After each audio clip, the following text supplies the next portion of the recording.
Hello, everyone, and welcome back to the latest episode of the Stephen King podcast. This is episode 118, and I have with me today on this holiday edition, Karen. How you doing, Karen? I'm good, thank you. How are you?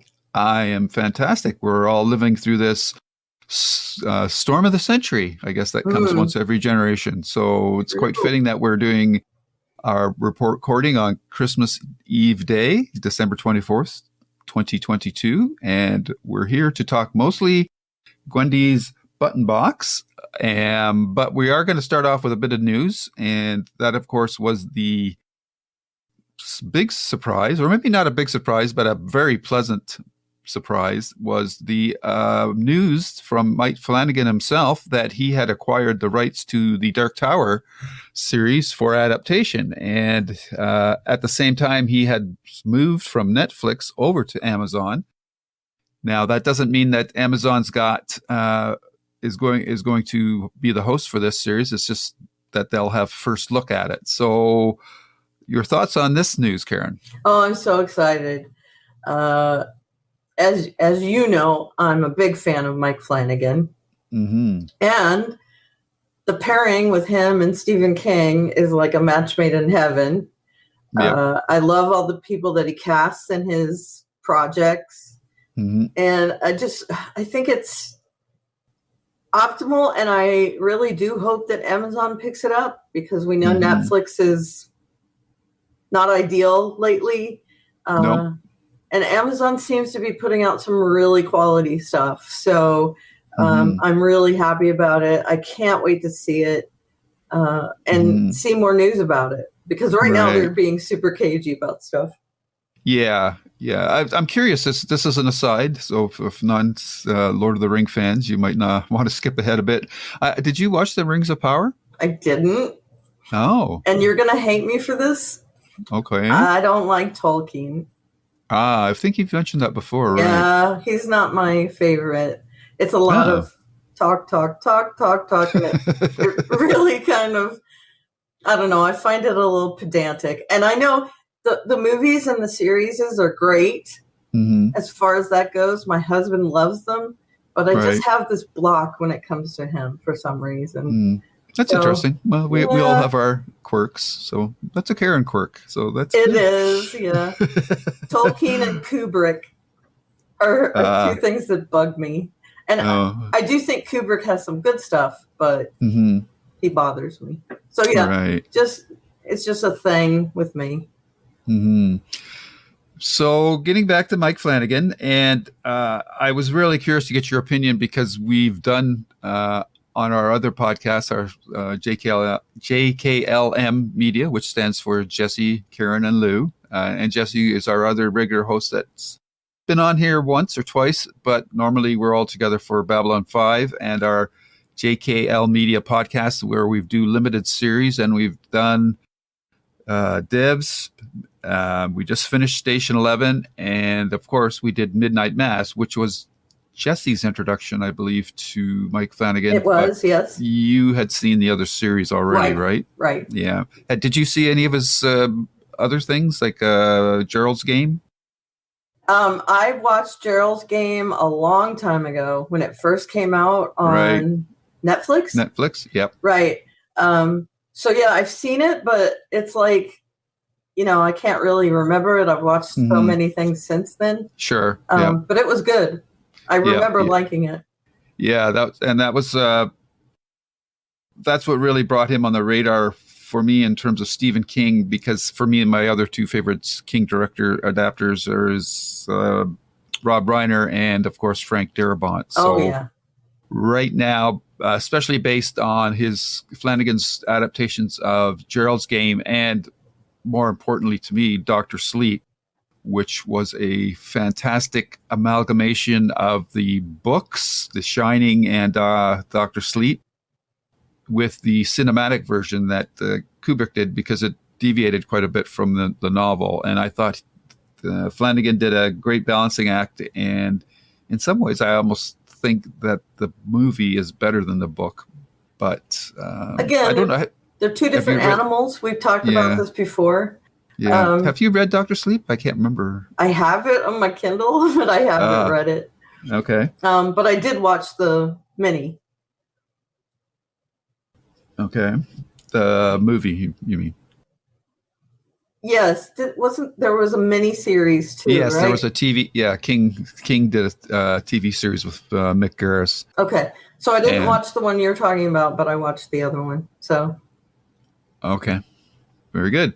So, based on Flanagan's eye for directing, and he has a writing partner, Trevor Macy, I believe. They make a good team. I think that it's King or Flanagan's 2 for 2 in King adaptations, as far as I'm concerned. And excuse me. Oh, bless you. That will be edited out. Okay. He's 2 for 2, and that already ties him with both Flanagan and with Darabont and Reiner, because they both did 2. No, Darabont did 3. Sorry, he's tied with Reiner. Reiner did 2, of course, Stand By Me and Misery, and Darabont did Shawshank, The Green Mile, and The Mist. So, if this next project for Flanagan takes off, he's going to be into it for quite a while, because the plan for him is to do 5 seasons worth of TV series and then finish off with 2 movies, which is interesting. Yeah, it sounds a lot like the plan that Ron Howard had before he had to bow out or his deal fell apart for the Dark Tower. So that will be interesting. The Stand is like it's huge. It's a huge book. So I'm glad he's taking it on with reverence, I guess. Yes, and this series definitely needs this book series needs a TV series, I think, to get the full appreciation of the material. Yeah. And it's going to be interesting to see how he attacks it, because I don't know, did you see the Dark Tower movie with Idris Elba? I didn't. Okay. Because I hadn't read the books, and I didn't want to spoil it. Have you read the books now, or? No, not yet. Okay. Again, you know how big my to-be-read pile is. Yeah. No worries. The movie adaptation started in the middle, which was an interesting choice, because I understand why they did it, because that's the part of the story that's based on our present-day Earth. But unfortunately, it was only like 90 minutes long, and there was just so much material for it to cover that It was, it just felt so overstuffed. It would be like if Fellowship of the Ring had only 90 minutes to tell its story. And that one started in the proper spot at the beginning. So Flanagan's approach sounds like he's going to do it in the book order, because he's already written the pilot, and he said that the first shot that he's got in his mind that he wants done is the scene that backs up the opening line of the book, which is the man in black fled across the desert and the gunslinger followed. So he's going to start there, which is an interesting point, because it's in Roland's arc, it's the part of the arc where we would like him the least, I would think. So that will be interesting. And the first book is it's almost like the Silmarillion of the Dark Tower series, because the characters are much more archetypes than they are characters. It's not till you get to the second book, The Drawing of the Three, that King really, sits down and starts to explain the motivations more about the characters and whatnot. So that's almost like it was like a legend. Yeah. For the rest of the story, yeah. Yeah. And I know that Glenn Mazzara of Walking Dead fame did a failed pilot, and he took another approach is where Roland was still young, and he took it from the fourth book, the Wizard and Glass, and that's the point where Roland is just sort of like a rookie gunslinger, I guess you could say, and it's a Romeo and Juliet kind of story, and that's where Mazzara's approach to that was he wanted to get the audience invested in Roland and empathetic to him because of what happens in that story, and then he could carry forward with the rest of the series from that point. Whereas Flanagan's going to do straight out adaptation from the sounds of it, and Roland's going to come across much more of a man with no name, Clint Eastwood style of character. Awesome. So that will be interesting. Yeah. Yeah. And King has gone on record as saying he wanted to cross those spaghetti westerns with Lord of the Rings. Yeah. And and plus, of course, the Dark Tower from Browning, the poem was his inspiration for the story as well.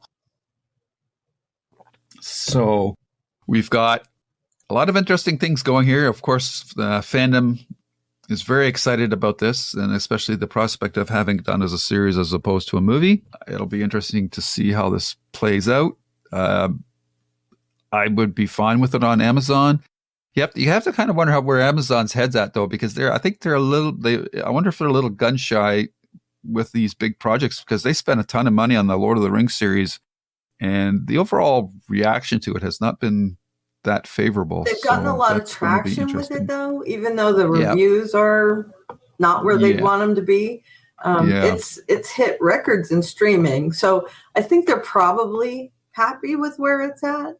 Mm-hmm. And I really do think they're headed in a really great direction. Could I say really more? But they're I think they're headed in a good direction. There's been several, going back to like Bosch even was a good series, and then I feel like they've just gotten better and better. They're learning what to pick up to make a name for themselves. The Boys, the Peripheral, Mrs. Maisel. Oh yeah, the Marvelous Mrs. Maisel. Maisel, sorry. That's right. Yeah, some really great stuff. So I'm happy with it. Yeah, and it's going to be interesting. The casting obviously will be an interesting choice, and we've seen a couple of amusing clips from Flanagan about the series. If you go onto his Instagram account, you'll see he's done a couple of cool videos. One I just showed to Karen before we started was with Aaron Paul of Breaking Bad fame, and I know that Aaron Paul was jockeying for the role of Eddie when Ron Howard was looking at doing the series. So it's good to see that potentially, I don't want to read too much into it. Cross fingers that Aaron Paul is Eddie. The only thing is, well, I guess, they could change the age because Eddie's probably was in his early 20s. Aaron Paul is obviously not that young anymore. He's still young. He looks pretty good for his age. Yeah. So. Yeah.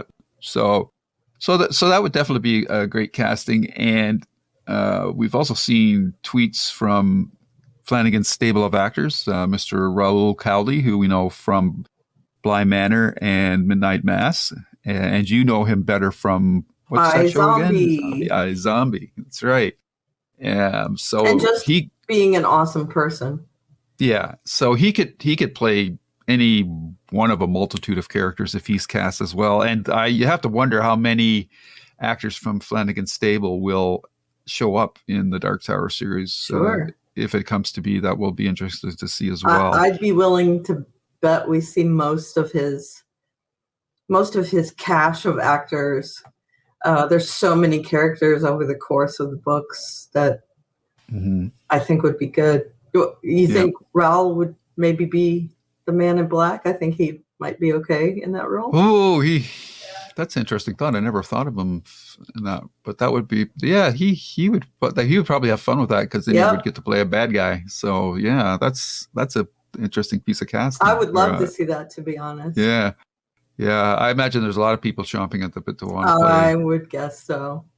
Yeah. That is a chewy roll. You could really Yeah. chomp down on that. Yeah. Poor Matthew McConaughey. They, Mm. they, that if there was anything that bothers me about the movie is they just really overpowered or over demonstrated his powers in that movie, and it was kind of ridiculous actually. But it's not a role I see him in either. Skarsgård, I think, was a better choice. Yeah, yeah, yeah, But for sure. Yeah. So yeah, we're obviously very excited about this news, and I hope that sometime next year Flanagan will come up, saying that, hey, we're going to start shooting in June, or I don't know when, but I hope so. Yeah. And but in my head, you say sometime next year, and I'm like, is it going to be that long? But that's only like 2 weeks away. Yeah. So yeah. And it'll be interesting to see where it ends up on. I mean, if it's not Amazon, maybe HBO Max would all be a good second, for sure. Kind of. I mean, HBO's going through some stuff. Yeah. Too, ditching projects and stuff. My first choice, I think, would be Amazon. Yeah. The good thing about the Dark Tower series is it wouldn't be nearly as expensive as Lord of the Rings is. No, no, not even close. Yeah, because most of the action would just be outdoor scenes, present day, or present day, and it doesn't really get strange until the fifth or sixth book, and then the last three books you would have to spend a bit more money on some big sets and whatnot. But well, I should say that book 4 has some big action set pieces as well. But of course, the big problem for the series is always going to be, for me, is how are they going to handle Jake? Because the book series takes over the course of maybe a year, where Jake is like a 10-year-old. But if you're filming a 5-season TV series and kids grow so quickly, like they're either going to have to make him a teenager, or they're going to have to start with an actor that's pretty young, so that by the time he gets to the 5th season, like I'm thinking that they have to start with somebody that's like 8 or something, and then they're be 13 by the time the series is over. So that will be interesting to see how he handles that. And I know that you can write around that and expand the length of the journey, but but how to do that and keep it true to the source material. Yeah. It's the character of Jake, because he's a 10-year-old boy at the start of the stories, and he's this 10-year-old boy at the end of the story. So he grows up a lot because of what the journey that he's on, but his emotional journey, he's still a kid, right? He just wants to play and things like that, and that would be harder to do with a long series shoot. So yeah, we'll have to see how that plays out. But that's just one of the things of an adaptation that you have to expect for that character in particular. Sure. And he can do it. I have faith. Do you know much about the Dark series? If I say "oi," do you know what that is? Not off the top of my head. Okay. I know things like Maturin, the turtle. I know the Man in Black is in it. Yeah, Oi is an animal, a fictional animal, who's kind of like a cross between a small dog and a badger. And he can talk somewhat limited. Usually he could say his name, Oi, or he could say Jake's first name, but he says Ake. So, and I would just love to see how they're going to handle that, because that's a creature that doesn't exist, and yet would be interacting with Jake quite a bit, and the rest of the quartet, which is the group of travelers that travel with Roland. So to see Oi, and there's some pretty poignant scenes with him as well, and Jake's arc is very poignant. So yeah, it would it would be very interesting to see that. And I think he's ready for the challenge. Yeah, for sure. And it'll be interesting to see, is Flanagan going to take this iteration of the story, or is he going to advance it to the next one, which they try? I think they did that in the movie. Now I can't be clear, but if we see the Horn of Eld, then we know that they're doing the next loop. And spoilers, the story's a loop if you haven't read it. But it's it'll be interesting to see how Flanagan's going to approach that. And I hope so. That would be cool. It would be like almost an anthology series with all the same characters. It'd be weird. Yeah. Well, it's King's Multiverse, right? So yeah. And I'm just dying to see how he's going to handle all the crossovers with all the other King material, because even though it's all King's material, a lot of the rights to some of these projects are owned by other studios. Yep. So there's going to be a big, there have to be a lot of meetings and deals and negotiations to get the use of some of these other projects or items from King's meta universe that I would love to see happen. But wouldn't it be cool if Stephen King could just own those characters and things and just let people use them? That would be awesome. Mm-hmm. But yeah, like Sony owns some and Warner's, yeah. So it's going to be difficult, but I really do. I'm very excited about it. I have a lot of faith in Mike Flanagan. Mm-hmm. I love that he is a fan, because it's always good when you get a fan that's involved in the creation of something. They want it to be good. I mean, they're not looking at like the money aspect, or they just want it to be good and faithful. And I'm super excited about it. Yeah, I'm far more excited for this than I was, and I got burnt a little bit because The Stand was done by Josh Boone, and he had done an interview with Kevin Smith. He did an interview on Smith's podcast Hollywood Babylon, and he talked about how his relationship with King's books growing up and whatnot. And I thought, man, this guy totally gets the material. I hope he gets to do The Stand, and eventually he got to do it.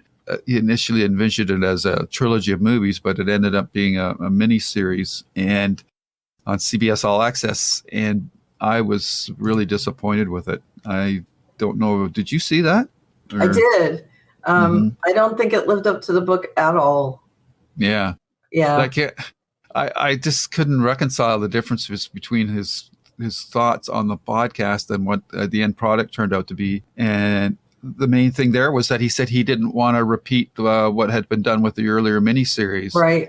But I thought, well, you've got the advantage of better technology and more open broadcasting standards, so you won't be doing the same thing. You can actually go for the stuff that McGarris's version was unable to do because of the technology and the standards of primetime TV back in those days. So when they like jungled up the timeline and took out like the first, like The Stand is like 3 or 4 books. The first part is an escape story, but you lost all that tension because you showed us who survived. Like it was just and then from then it was like the end of the book. Yeah. At the beginning of the movie. Yeah. So I was really disappointed with that adaptation. It wasn't great. I mean, it was entertaining, but it wasn't great. Yeah. So, but with Flanagan, he's shown that he's got the ability to adapt, recognize the differences between the mediums, between book and film. And so far, he's done a really good job, I think, with his adaptation. So, yeah, I'm really looking forward to what Flanagan's going to do.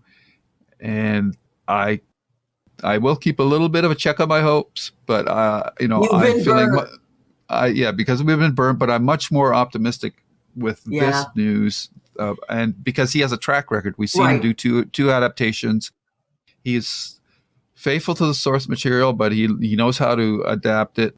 I guess the only thing is maybe he's a little too faithful at times, because I found in Gerald's Game, I think it would have worked better if he hadn't added the Midnight Man sequence in the courtroom stuff. And in the Shining, I think he would have been better off not to show like the hallway scene with the blood coming out of the elevators. Right. Like I think sometimes I know he wants that shot because that's an iconic shot. I think, yeah. But so sometimes I think he's a little too reverent for King's material, but I'll sure take what he does. Yeah. With the other 99%. Hard to complain about that, really. Yeah. I mean, it could be cut and the story would have been fine, but, how can you complain? Yeah. Yeah. I mean, nobody's perfect, though. I think Darabont did a perfect job with Shawshank. I never understand in The Green Mile why he didn't show that Mr. Jingles passed away at the end of the story, because that gives you the confirmation that Paul Edgecombe is going to pass away at some point too. Right. Whereas in the movie, they're both still alive. So I found that a very weird adaptation choice. Still a good movie. Oh yeah, for sure. Alrighty, so that is what I thought was going to be a short discussion about the Dark Tower, but lots of stuff to talk about with that. Yeah, so that's really exciting, and I look forward to next year. It's my most anticipated upcoming project right now. Agreed. So we'll have to see how that plays out. Yep. Alrighty. So now we're going to turn to Gwendy's Button Box. And this is interesting and dovetails nicely with what we just talked about, because this book has a tangential tie-in with the Dark Tower series. Mm-hmm. So I don't know if you're familiar with the background on the story. Do you know how it came to be that Richard Chizmar, who I just recently interviewed on one of my sister podcasts, the Writers Podcast, so go to Lou's Reviews, here we shameless plug time, Lou's Reviews, and look up that episode. I believe it's 63 or something, but it should be the one that pops up if you open my YouTube channel, because I think I've got it featured. And he gets into quite a bit of the background as to how this came about. But I'm interested to know how much you know about that, Karen. No, I did pick this because you just interviewed Richard Chizmar. Okay. But no, I don't know any of that. So let me know. Okay. So what was going on there is King had been working on this story, Gwendy's Button Box, but he lost the thread. He couldn't finish it off. And during the course of conversations with Richard Chizmar, they knew each other because Richard Chizmar runs Cemetery Dance, which publishes horror novels, and occasionally they've done collaborations or works from Stephen King's books as well. And King in passing said, "I've got the story. I'm kind of stuck with it. Do you want to take a look at it?" And and see what you can do with it. Sure. And Chizmar was like, "Whoa," trying to be cool about it, and said, sure. "Yeah, for sure." So he got the story, and it takes place in Castle Rock, which is one of the King's mainstays from his earlier works, and he was able to finish the story, and he sent it back to King, and King loved what he had done with it. Can you imagine the pressure, though? Yeah. Of being like, hey, let me tell you what you can do to make your story better. Yeah. So Richard Chizmar is not, he's not a novice writer. He's actually published quite a few short stories, and he just recently last year published The Boogeyman, which is kind of a crime novel, but it's in the style of a non-fictional crime novel, but it is fictional. But you're hard pressed at times to know whether it is or not, because he includes photographs, black and white photographs, and like that you would see in a non-fiction crime book. And so you're kind of going like, I thought this was fiction. This seems to be very real. And so he's tapped into something pretty cool, and there's going to be a sequel to it as well, I think, coming out next year. And I highly recommend you check that out. But Chizmar's done his own, created his own universe, and he collected a lot of those short stories in a collection called The Long December Night. And like King, he has a great sense of place. And I can understand why King, beyond their working relationship, decided to throw this story to him. So I've done a lot of talking, Karen. Why don't you give a synopsis of what Gwendy's Button Box is all about? Okay, so it's another short story. I feel like it's almost cute in a way. Okay. There's What do you mean by that? Well, the fact that Gwendy, the main character, her life is pretty good for the most part through most of the book. I would say at the beginning, she's discontent. Her life turns pretty good. And of course, it's because of the button box. And she's happy with what goes on, except for a few little things. And then again, not so great at the end, although still okay. And I kind of like that she's not this tortured hero. I like that you can identify with her. And I think that's what makes me like it. I feel like it's a much more upbeat story. Does that make sense? Yep. Okay. Yep. So and also like a fairy tale. Yeah. He has some tortured parts of his life, but for the most part, he has a pretty decent life. You know, he has some trauma growing up, but then who doesn't? And his life gets pretty good. And, you know, he lives this whole, I don't know, storybook kind of life as well. But Gwendy, while she doesn't know for sure what things are happening because of the button box and not, I feel like that she is in control of her life for most of the book. And so that's, while it's not a complete departure, I like that it seems to be kind of happy. Right. I mean, for a King book, it's super happy. You know, not a lot of horror. I don't know how I would this be kind of a fantasy book? Oh, definitely. Yeah. Yep. I mean, with some Kingian stuff thrown in, definitely. But, you know, I dig that. And it makes it a fun, short read. I read it, a couple of weeks ago when we chose it. And then I read it again because it's quick.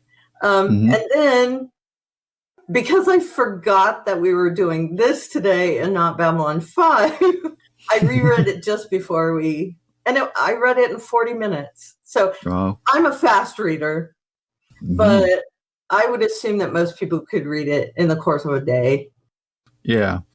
It's the edition I have, like it's a hardcover edition, but it's a smaller sized hardcover, and it's 164 pages, and that's a generous page because the type is large. I bet you could get this into an 80-page edition, no problem, without changing much as well. I mean, it's just a fun read, I think. Yeah. Yeah, so the story starts in 1974 with a 12-year-old girl named Gwendy Peterson, and she is watching a baseball game, and there's a stranger in the stands, and he calls her over. Now, I guess in 1974, that would fly, but...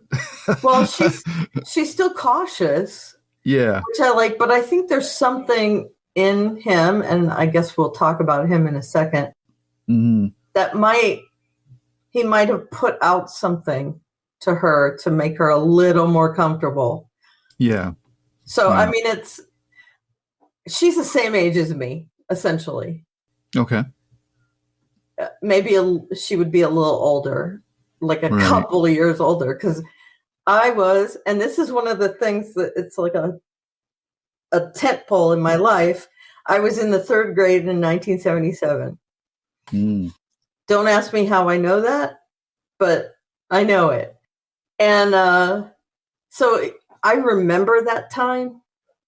And while I don't think I would walk up to a strange man and start talking to him, I could see where, people are a little more naive back then. So yeah, it's believable to me. And especially since, he's magical. So what do you think of 12-year-old Gwendy? I think she's had a difficult time in school, as we know. Because? because she's overweight and smart. So she's an outcast, I guess, in a way. I mean, she's in a small town, so there's definitely people that she's grown up with that only know her as her, but there's always bullies. And, I think she's been bullied, but it feels like she's getting to a point where I'm going to turn my life around.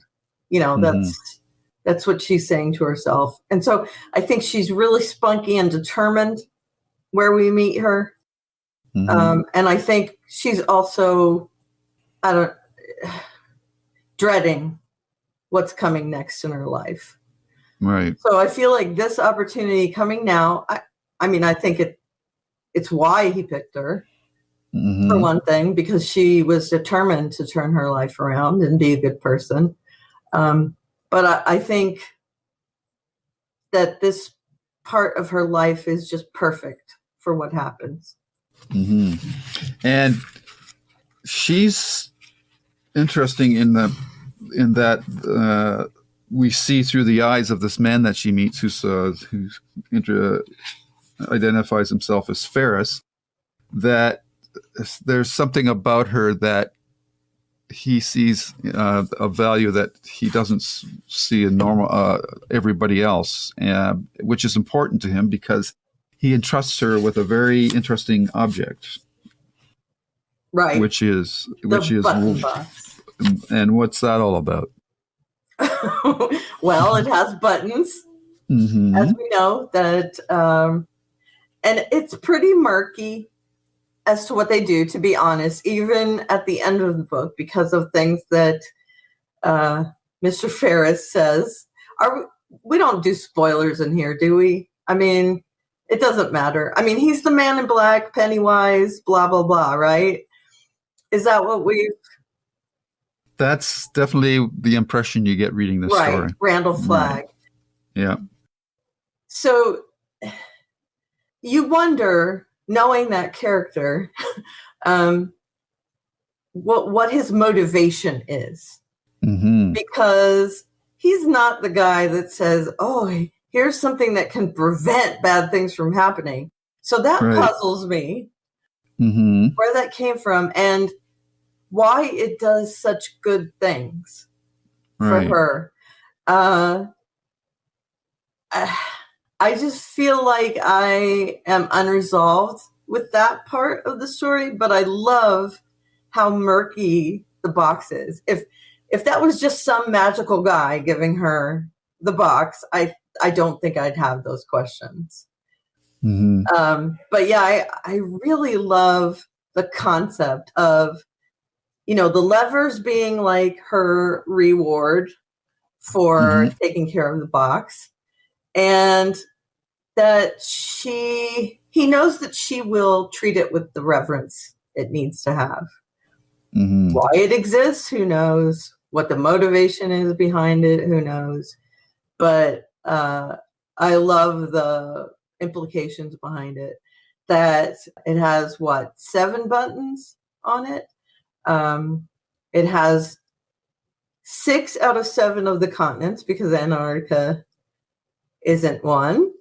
And then a black button, which I would assume, is there 8 because of the red button?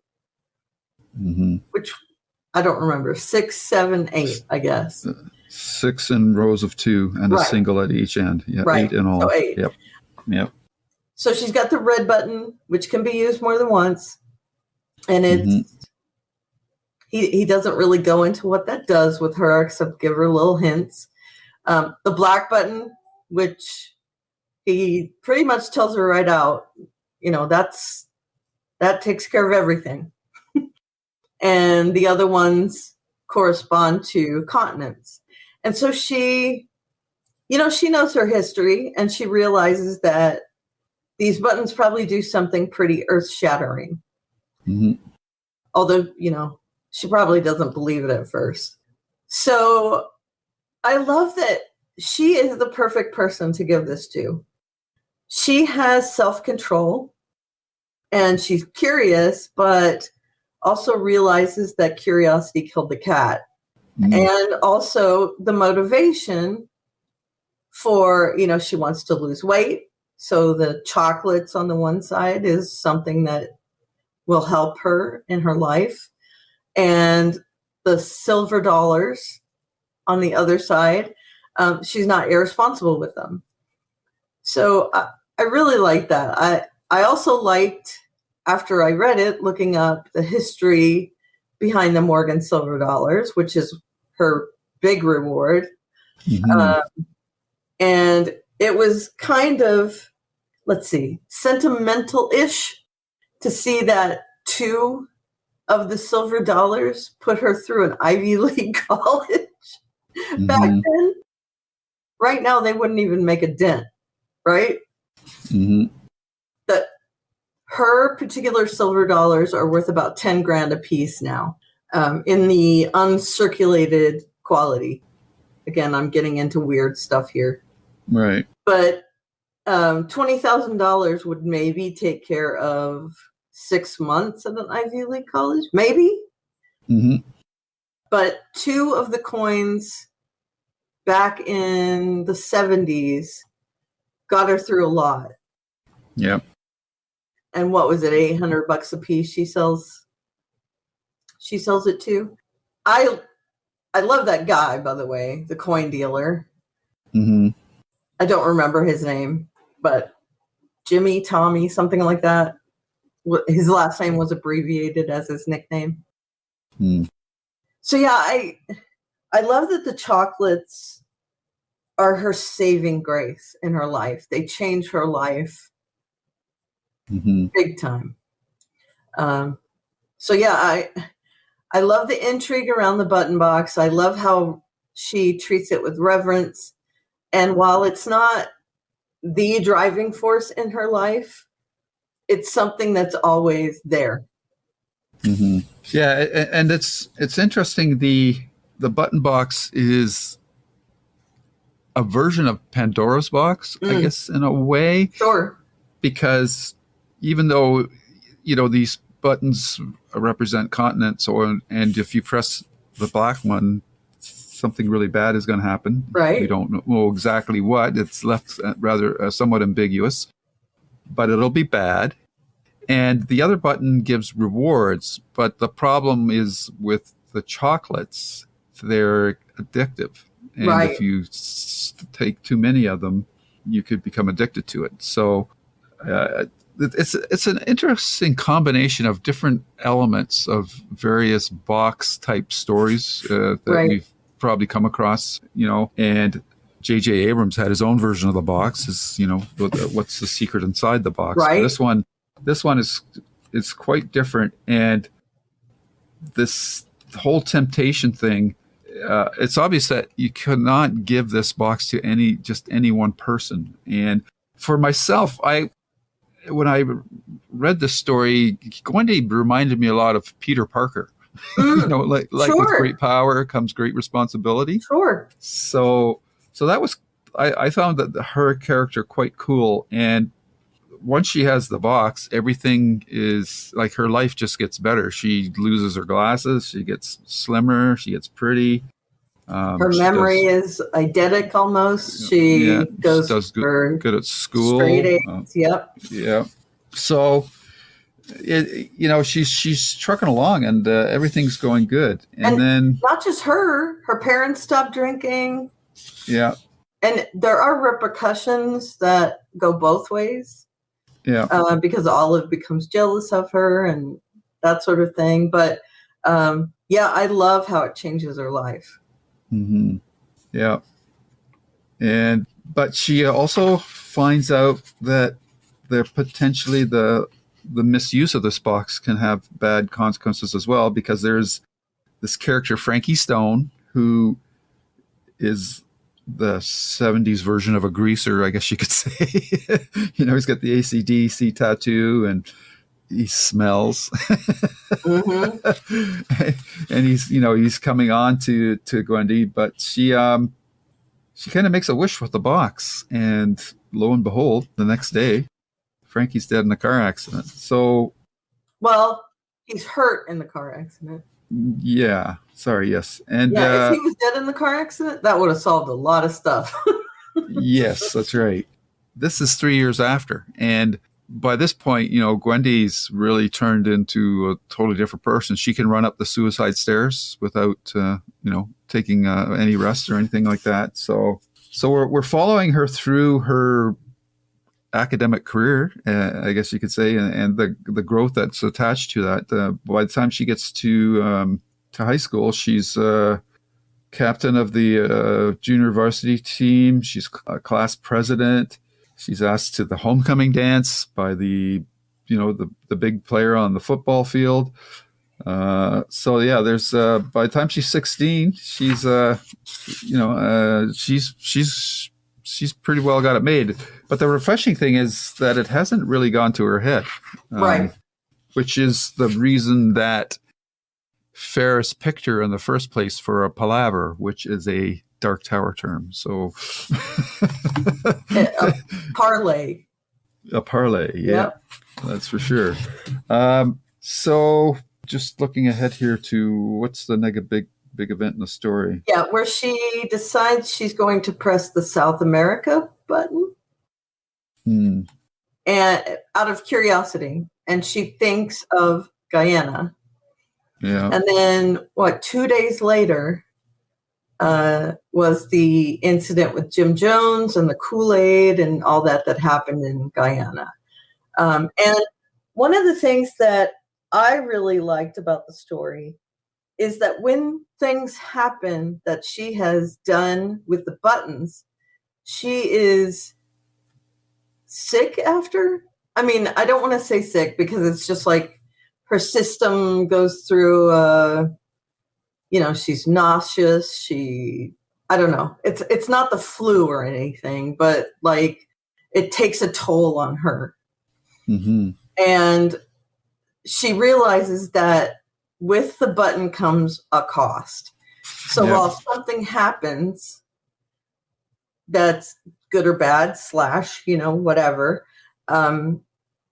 it takes a toll on her. And she realizes this is pretty heavy. Right. And I like that. And also, she's curious about it, but not curious enough to just press a button willy-nilly. She thinks long and hard about what she's going to do. She picks some place that she feels like it wouldn't make a huge difference at the world at large. Mm-hmm. She thinks about, well, it's isolated. There's a lot of jungle. If something happens, it won't be the end of the world, like the black button. And that tortures her a little bit. She thinks that it's the children really that bother her. The fact that the children were injected with the poison, made to drink the poison by nurses. And I think that's the part of it that bothers her the most. Right. And she realizes, it didn't affect the world at large, but it's not great. Yeah. So that kind of takes away that curiosity for her. Mm-hmm. So go ahead. I just think that that's part of why she's perfect for it. She has that curiosity, but she realizes it comes with this huge, like you said, responsibility. With great power comes great responsibility. That's a perfect way to put it. Yeah. And then there's the other side of the coin is that there are things in life that happen that she wishes she could correct or rectify. And there's many a time that somebody in power has tried to do something with the best intentions and ended up to making something worse. Right. And there's a particular relationship that she has with a friend of hers, Olive Knepsey. I don't know how you say her last name, Kneps, I guess, who ends up committing suicide. So what did you think of that aspect of the story? Yeah, Kepnes. I don't know. Olive, yep. I don't think her relationship with Gwendy was related to the button box so much as, you have those friends that are super close to you and you just kind of grow in different directions. Yep. And I think that is the case between Gwendy and Olive. She has, there are things that come out later in the book where we realize that Olive had a lot of trouble at home. A lot of horrible things happened to her as she grew up. And Gwendy just couldn't relate to that. Her parents were loving, and she had this box that helped her. So she didn't see what was going on with Olive. And she says Olive has, and I'm going to put it in air quotes because it's in capitals in the book, issues. And so they grow apart quite a lot. And I think she is conflicted. She realizes that there's no cure for it. The box won't help her with Olive.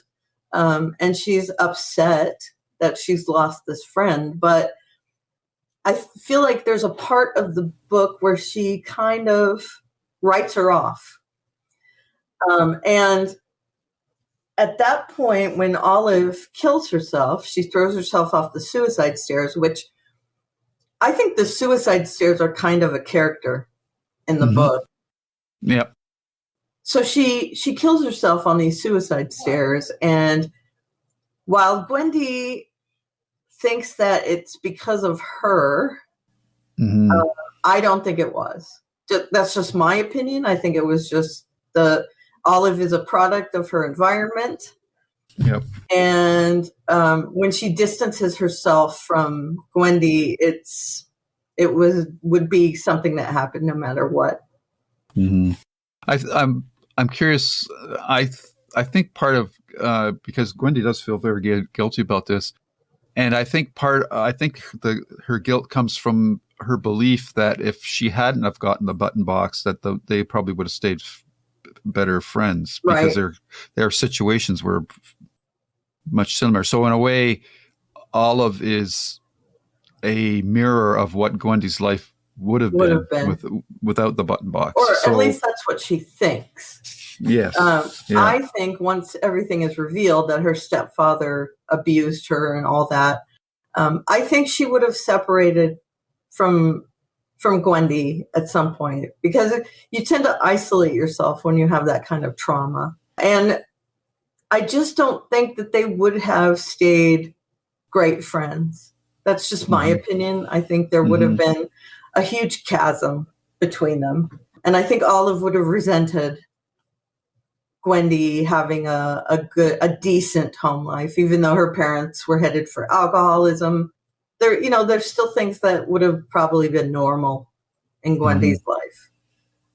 So my opinion is, I think that was headed that way anyway. It was exacerbated by the fact that Gwendy became this perfect person, quote unquote. I think that made Olive resent her more, but I can't see that it wouldn't have happened without it. Yeah, it's hard to say, I think, but the intent is, I think, pretty obvious that Olive was supposed to be a mirror of what her life would have been. Oh, definitely. Yeah. So then Gwendy decides to get rid of the suicide stairs by making a wish and using the black button. The red button. Or the red button. Not the black button. And it's interesting that when she does things like this, that it makes her ill, which is good, because I think stories where people have, extra abilities or talents or magic or whatever, if there's no price to be paid for it, then it's not an interesting story device. So that's good. And what happens next?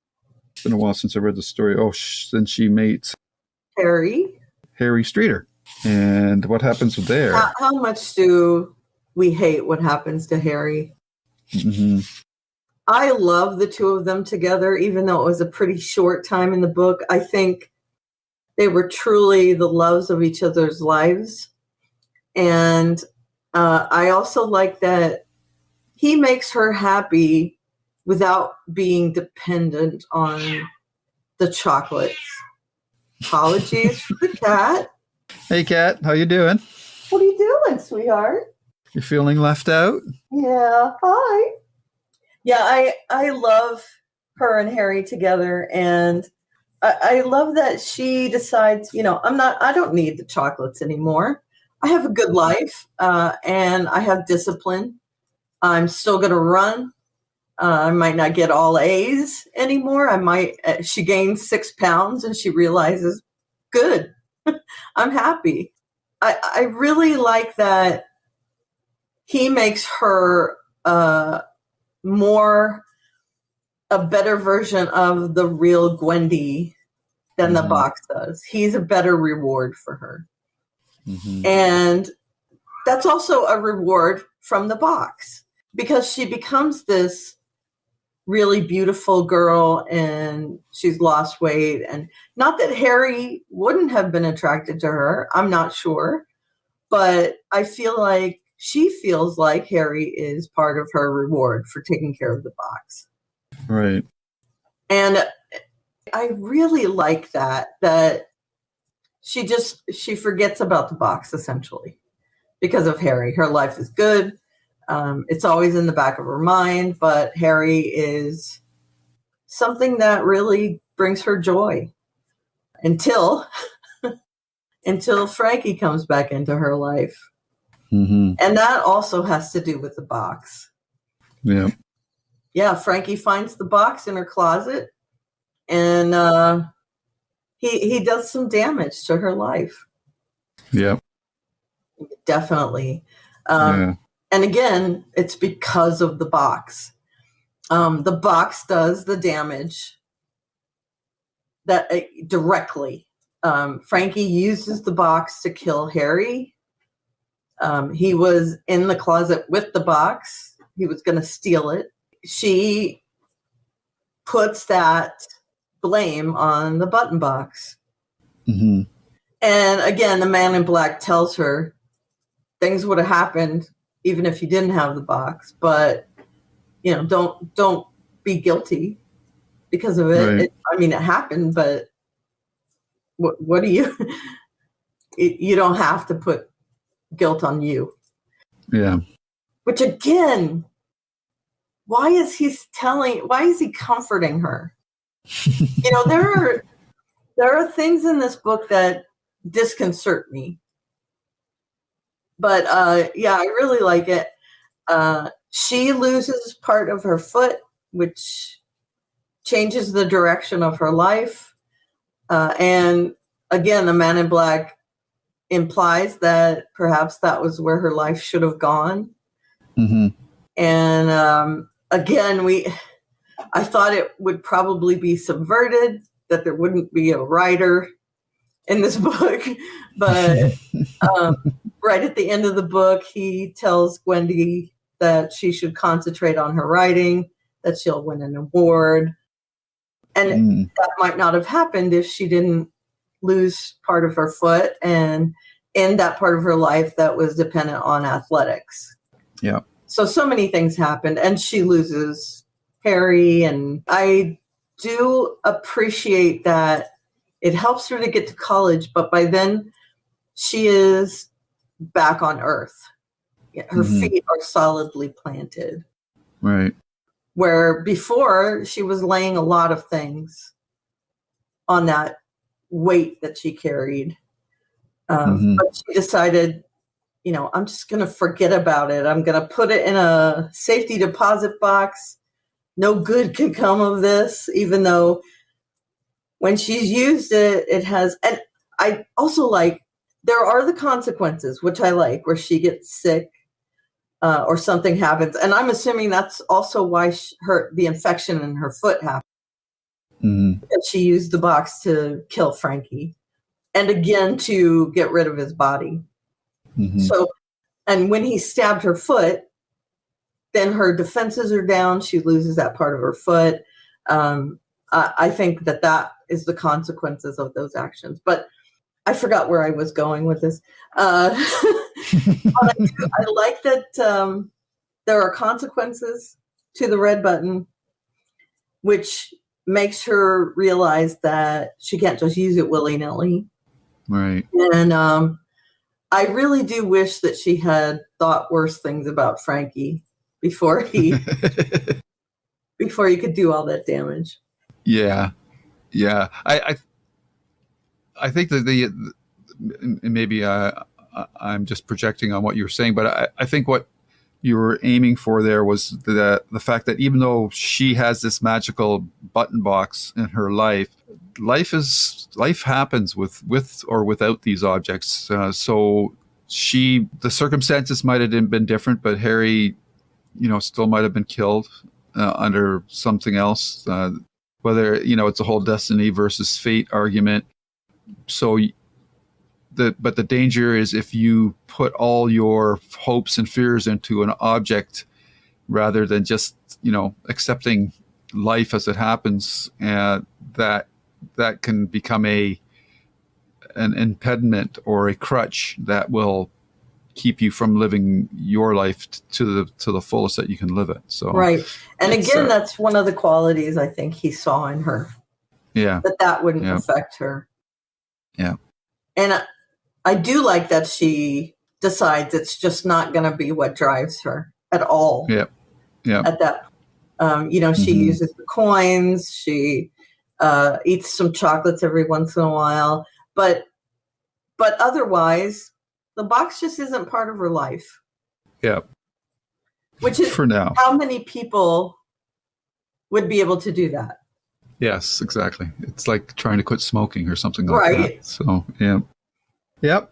So it's interesting because I cannot remember now when I read this book, whether I knew it or not that there were going to be more books about Gwendy, because I think at the time I only thought that this was a one and done thing. And I think that's what they meant when they wrote it. Yeah.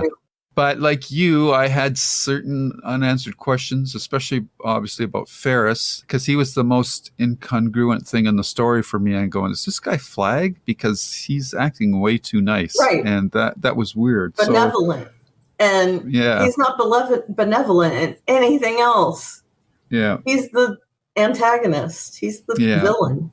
Yeah. So that there's, as a standalone story, it works okay. I mean, I enjoyed it, but there was bigger questions because of the Dark Tower tie-ins that we got that needed answers, and I didn't know if they were going to be answered. I thought maybe but no, the Dark Tower was done at that time. But I thought, well, maybe he's going to write another extension of the Dark Tower series, like he did with the Wind Through the Keyhole. But instead, we got other books, and it turned out to be a trilogy. So it's a fun little addition to the Dark Tower mythos, and we also got some tie-ins like Sheriff Bannerman is in this story as well, just mentioned in an article. So there's all these little tie-ins that. Well, he's the one that investigates Frankie's death, right? Yeah, and also he's referenced when they talk about the suicide stairs being destroyed as well. Right. So the news report. Yeah. So it's a cool little story. It's it's a side element. It's one of those what if almost kind of stories, I guess you could say, off the main King mythos. And I have to say that I could not really tell a difference between the sections of the book that King wrote and the sections that Richard Chizmar wrote. No, it seems pretty seamless. Yeah, and I've read Chizmar's writing, and it's very King-like in ways, which is understandable, I think, because he's worked with King on so many projects, and King is one of his heroes as well. So I think the blend of the two writing styles is really good, and the sense of place from Castle Rock is very strong in this story. Like you said, Suicide Stairs is a character, but Castle Rock is a character as well. Sure. So it's a fun little story. And I guess down the line, if you get around to reading the next book, we could talk about that as well. That's my plan. Cool. And then we talked about the Dark Tower as well, doing a few of those books. So that would be awesome. That would be fantastic. Like I said, if you can get through the first one, you'll be set, because The Drawing of the Three is probably my favorite book in the series. I know a lot of people like Wizard and Glass, which is the flashback for Roland's Romeo and Juliet story. Which I love. I love that kind of thing. Yeah. Like that episode, the flashback episode of Station 11, which we just talked about.